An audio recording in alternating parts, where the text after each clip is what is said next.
బైబిల్లో ఏమని చెప్పారంటే, ఇదిగో మీరు బిఎండబ్ల్యూలో తిరగడానికి మిమ్మల్ని పిలుస్తున్నాను అనలా, నా నిమిత్తం మీరు శ్రమ పొందడానికి మిమ్మల్ని పిలుస్తున్నాను అన్నాడు.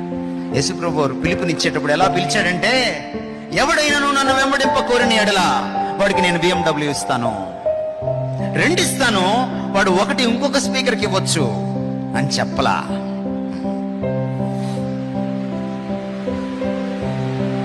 సిలువనెత్తుకుని నన్ను వెంబడించవలను. ఇదిగో ఇది సిలువ. కాళ్ళతో నడవలసిన వాడు వీల్ చైర్లో నడుస్తున్నాడే, ఇతను ధన్యుడు.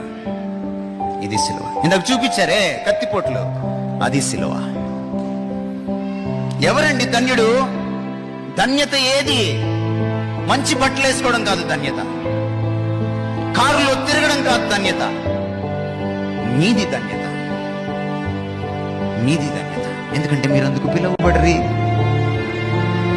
ఆ మాట విన్న తర్వాత పేతురు ఏమంటాడంటే, క్రీస్తు కూడా మన కొరకు మాదిరి ఉంచిపోయెను, ఆయన అడుగు జాడల్లో